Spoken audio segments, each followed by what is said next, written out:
Bonjour, je m'appelle Yulia Orva, voici Newspool sur UATV. Bienvenue dans la rubrique quotidienne. Aujourd'hui, dans cet épisode, la Crimée plongée dans l'obscurité. D'importantes frappes de drones mettent hors service le réseau électrique de Sébastopol, tandis que les forces russes subissent de lourdes pertes lors d'une nouvelle offensive féroce. L'esprit de courage s'effondre. Washington s'oriente vers une aide militaire plus lourde pour Kiev, laissant le Kremlin désemparé alors que leur accord de gel du front échoue.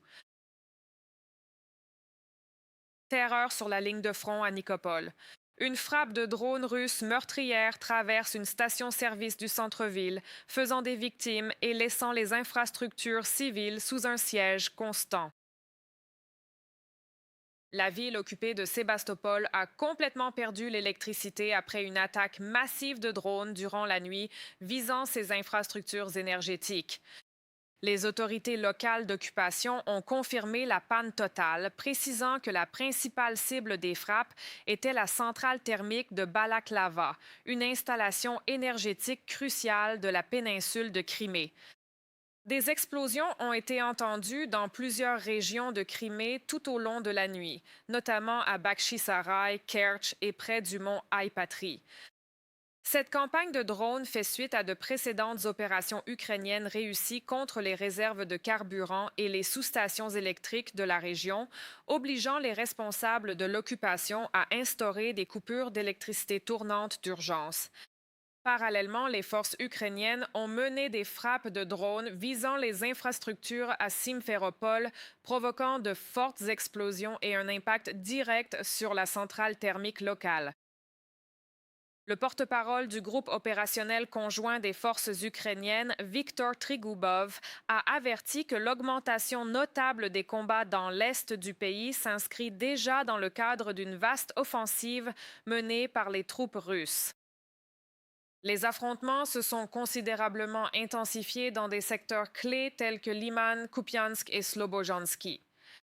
Les détails opérationnels révèlent que la zone enregistre jusqu'à 37 affrontements armés par jour, dont environ 20 concentrés uniquement dans la direction d'Alémanie.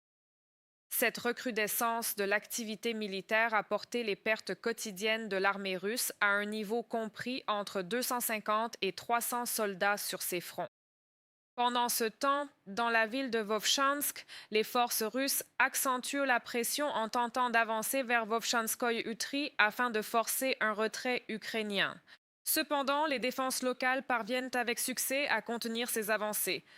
Elles utilisent des drones pour neutraliser immédiatement les équipements ennemis critiques tels que les poseurs de ponts tactiques au centre-ville. Le Centre ukrainien de lutte contre la désinformation et le Service européen pour l'action extérieure ont révélé une vaste campagne de manipulation numérique menée par la Russie.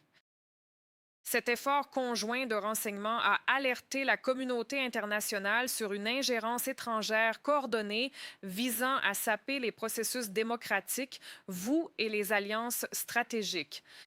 Le rapport révèle qu'entre janvier 2025 et mai 2026, plus de 244 000 publications alimentées par l'IA sur des plateformes comme Telegram ont généré 1,39 milliard de vues pour favoriser le soutien public à l'intégration de l'Ukraine dans l'UE.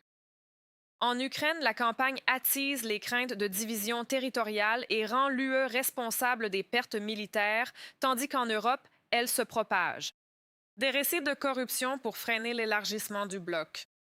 En réponse, l'UE, l'OTAN et le G7 vont au-delà du simple démenti pour imposer des sanctions directes contre l'infrastructure de désinformation et renforcer la régulation numérique.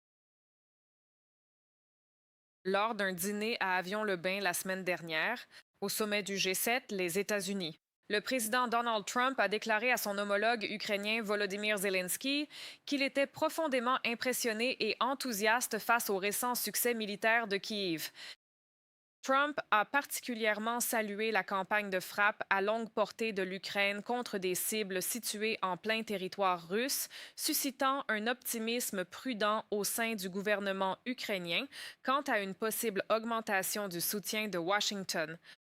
À la suite de ces rencontres, les responsables ukrainiens ont perçu des signes indiquant que Trump devient plus favorable à un renforcement de l'aide militaire et à une pression accrue sur la Russie pour mettre fin au conflit et à la guerre contre l'Ukraine. Bien que Kiev reste quelque peu sceptique en raison de promesses passées non tenues, des progrès notables sont réalisés dans les discussions concernant la fourniture de missiles intercepteurs Patriot et de licences de production d'armes, un changement dont profitent également les capitales européennes.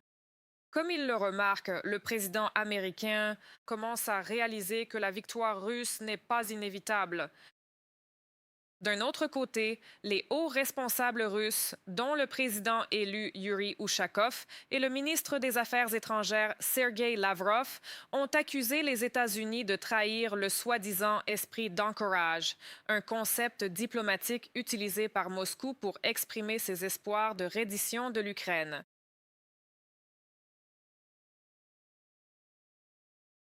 Ces paramètres ont été discutés et en grande partie approuvés lors du sommet en Alaska il y a presque un an. Les négociateurs américains ont proposé leur plan d'action et nous y avons consenti. Pour la mettre en œuvre, il fallait entamer des négociations sur les détails d'un règlement politique.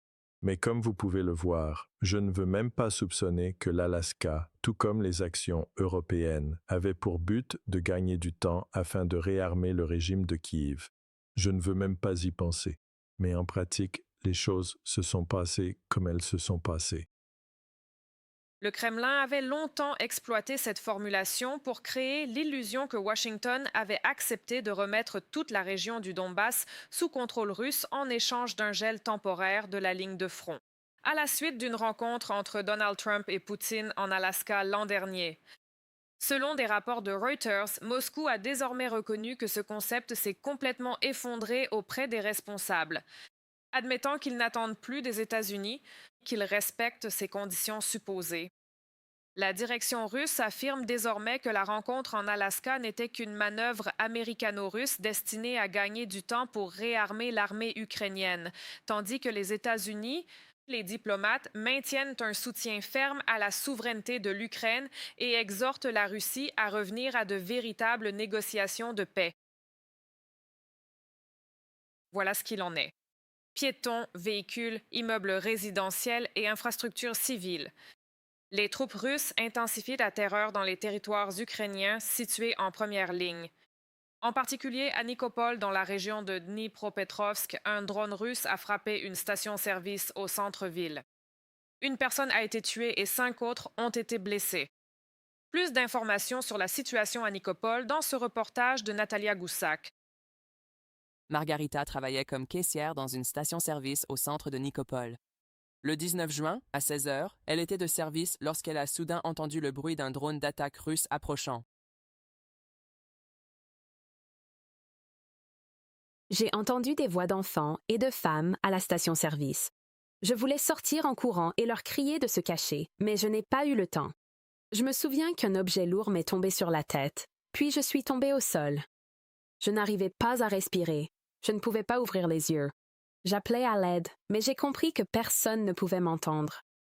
Malgré ses blessures, Margarita dit qu'elle a décidé d'essayer de sortir seule des décombres, espérant pouvoir appeler à l'aide à nouveau. Elle ne se souvient pas comment elle a réussi à se relever. Des gars m'ont vue. Je leur ai demandé de l'aide. Je leur suis reconnaissante. Ils m'ont sortie des décombres et m'ont mise dans leur voiture. C'étaient des civils qui passaient en voiture près de la station-service et qui ont vu ce qui s'était passé. Un homme de 64 ans a été tué lors de l'attaque. 5 personnes ont été blessées, 4 femmes et un homme. 3 des victimes ont subi des blessures par éclat d'obus et des traumatismes dus à l'explosion. Les médecins ont décrit l'état de Margarita, âgée de 47 ans, comme le plus critique. Margarita s'est battue désespérément pour survivre. Elle a perdu beaucoup de sang. Dans un état extrêmement grave, sans aucune garantie de survie, elle a été emmenée au bloc opératoire. Les neurochirurgiens ont retiré les fragments et maintenant la femme commence lentement à reparler. Margarita affirme que la station-service était bien protégée contre les drones FPV, le type d'arme que les forces russes utilisent le plus souvent pour attaquer Nikopol. Cette fois, cependant, elle a entendu pour la première fois le bruit d'un drone d'attaque. Nikopol n'a jamais été attaqué auparavant avec des drones Shahed. C'est la première fois qu'une chose pareille se produit. Des drones, oui, ils attaquent avec cela. La station-service était entièrement protégée contre les drones. Les forces russes frappent régulièrement Nikopol depuis la rive opposée de l'ancien réservoir de Kakhovka, depuis le territoire de la centrale nucléaire de Zaporizhia temporairement occupée et la ville d'Enerodar. Le 16 juin, un drone FPV russe a attaqué des habitants de Nikopol dans la rue. 3 personnes ont été tuées et 3 autres blessées. Le 4 avril, un drone FPV russe a attaqué les transports publics en plein centre-ville. Un bus de passagers approchait d'un arrêt où des gens attendaient. 4 personnes ont été tuées et 16 autres blessées. Il s'agissait de résidents locaux dont beaucoup étaient âgés. Le même jour, les forces russes ont frappé le marché de la ville de Nikopol. Un incendie s'est déclaré, détruisant des dizaines de boutiques et d'étals du marché. 3 femmes et 2 hommes ont été tués. 28 autres personnes ont été blessées. Et le 23 juin, les forces d'occupation russes ont attaqué les secouristes. Une équipe intervenait après un bombardement et éteignait un incendie dans une maison privée lorsqu'elle a été prise pour cible par une seconde frappe. Personne n'a été blessé, mais le matériel de lutte contre l'incendie a été endommagé. Reportage de Natalia Husak, Volodymyr Shtenelov, depuis la région de Dnipro, UATV News. C'est tout pour aujourd'hui. Je suis Yulia Varova. Merci d'avoir regardé ce segment. Nous ressentons votre attention et nous vous en sommes reconnaissants. N'hésitez pas à commenter, partager et vous abonner. Nous sommes là pour vous informer sur les événements les plus importants de la semaine du point de vue ukrainien. Restez prudents et à demain.